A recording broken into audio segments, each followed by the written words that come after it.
সকলকে অনেক শুভেচ্ছা। ইউরিয়া ফার্টিলাইজার প্ল্যান্টে ইউরিয়া স্ক্রাবার ফানেল কিভাবে আর্গন ওয়েল্ডিং করা হয় সেটা এখানে দেখাবো। ইউরিয়া সার কারখানায় পরিবেশ দূষণ ও রোদ এবং অপচয় কমাতে ইউরিয়া স্ক্রাবার একটি অত্যন্ত গুরুত্বপূর্ণ ডিভাইস। এই ইউরিয়া স্ক্রাবারের প্রধান কাজ হলো গ্যাস নির্গমন বা গ্র্যানুলেশন প্রক্রিয়ার সময় বাতাসে মিশে যাওয়া ইউরিয়ার ধূলিকণা বা গ্যাসীয় বর্জ্য শোষণ করে নেওয়া এবং ইউরিয়া পুনরুদ্ধার করা।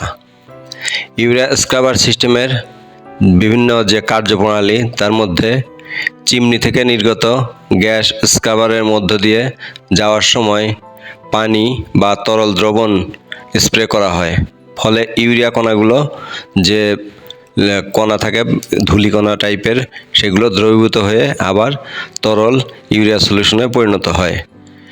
স্ক্রাবারের ভেতরে গ্যাস ও তরলের মিশ্রণকে সুষমভাবে ছড়াতে বা ধূলিকণা পৃথক করতে বিভিন্ন ধরনের বা নকশার ফানেল, ট্রে, মডুলার এগুলো ব্যবহার করা হয়ে থাকে। এর ফলে পার্শ্ববর্তী এলাকায় সেসব এলাকার বাতাসে ইউরিয়া পাউডার ছড়ায় না এবং তরল আকারে ইউরিয়া পুনরায় উৎপাদন প্রক্রিয়ায় ফিরিয়ে আনা সম্ভব হয়। এতে একদিকে যেরকম ইউরিয়া সাশ্রয় হয়, অর্থাৎ সেই গুঁড়ো বা পাউডারগুলো থেকে আবার নতুনভাবে ইউরিয়া তৈরি হচ্ছে, অপরদিকে পরিবেশগত দিক থেকেও কিন্তু রক্ষা হচ্ছে। এখানে ফার্নেসে বেশ কয়েক জায়গায় ফাটল দেখা যায় এবং সেসব জায়গায় আর্গন গ্যাস ওয়েল্ডিং করা হয়। আর্গন গ্যাস ওয়েল্ডিং এটা টিগ ওয়েল্ডিং নামে পরিচিত। তো এটা হলো একটি অত্যন্ত নিখুঁত বা উন্নত ঝালাই প্রযুক্তি। এতে উচ্চ তাপমাত্রার বৈদ্যুতিক আর্ক ব্যবহার করে ধাতু গলানো হয় এবং বাতাস থেকে রক্ষা করতে নিষ্ক্রিয় গ্যাস এখানে আর্গন ব্যবহার করা হয়। এটা অত্যন্ত মজবুত এবং মসৃণভাবে ওয়েল্ডিং সম্পন্ন হয়। ঝালাইয়ের সময় টর্চের মাধ্যমে এই আর্গন গ্যাস বের হয়। এটি বাতাসের অক্সিজেন ও নাইট্রোজেনকে গলিত ধাতুর সংস্পর্শে আসতে দেয় না। এখানে যে আর্গন গ্যাসটা ব্যবহার করা সেই গ্যাসের সাহায্যে এখানে যে অক্সিজেন যদি থাকে বা নাইট্রোজেন থাকে তাহলে এই ওয়েল্ডিংটা ঠিকমতো হবে না, দুর্বল হয়ে যাবে। এজন্য এই আর্গন গ্যাসের ওয়েল্ডিংয়ের মাধ্যমে এখানে অক্সিজেন এবং নাইট্রোজেন গ্যাসটা পৃথক হয়, এর পাশে সংস্পর্শে আসে না এবং এর যে ওয়েল্ডিংটা সূক্ষ্মভাবে হয়ে থাকে।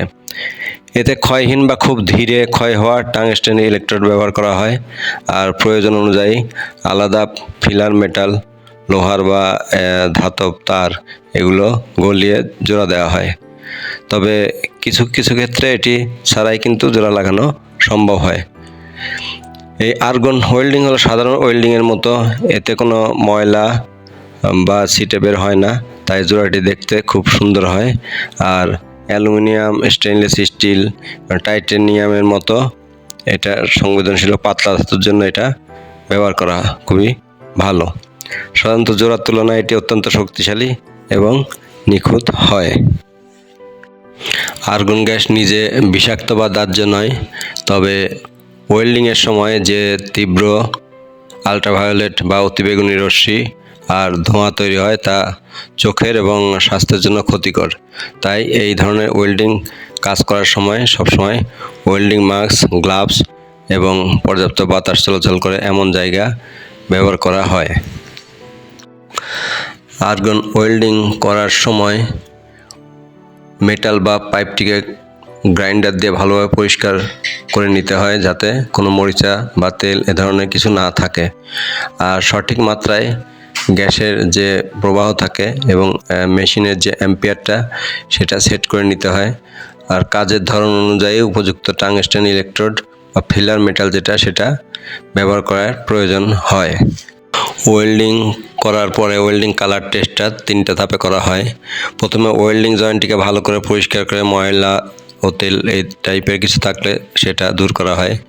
এরপর লাল রঙের তরল বা পেনিট্রেটর স্প্রে করে নির্দিষ্ট সময়, সাধারণত 10 থেকে 15 মিনিট এ ধরনের একটা সময় অপেক্ষা করা হয়, যাতে এই স্প্রে লিকুইডটি ধাতুর ফাটলের ভিতরে প্রবেশ করতে পারে। এরপর ডেভেলপার স্প্রে ইউজ করা হয়। এটা অতিরিক্ত লাল রং মুছে ফেলে সাদা রঙের ডেভেলপার স্প্রে করা হয়।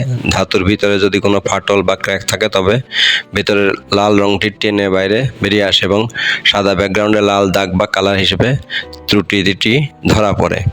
এছাড়া বিভিন্ন কাজের ক্ষেত্রে ওয়েল্ডিং জোরের স্বাভাবিক রঙের আভা যেমন নীল, বেগুনি, সোনালি এগুলো দেখেও কিন্তু ওয়েল্ডিং বোঝা যায়।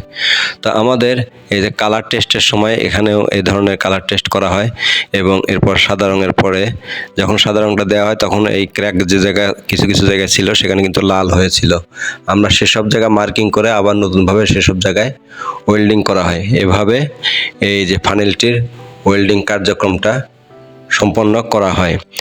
ইতিপূর্বেও এ ধরনের একবার সমস্যা হয়েছিল, কিছুটা ফাটল ছিল, সেক্ষেত্রেও আমাদের এই ধরনের ওয়েল্ডিং করে কালার টেস্ট করে আবার এই স্ক্রাবার ফানেলটি সংযোগ দেওয়া হয়।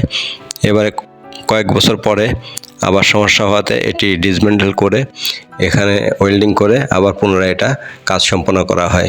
এভাবে আমাদের যে আর্গন ওয়েল্ডিং শেষে কালার টেস্টের মাধ্যমে ওয়েল্ডিং কাজটি সম্পন্ন করা হলো। তো ভিডিওটি দেখার জন্য সকলকে অনেক ধন্যবাদ।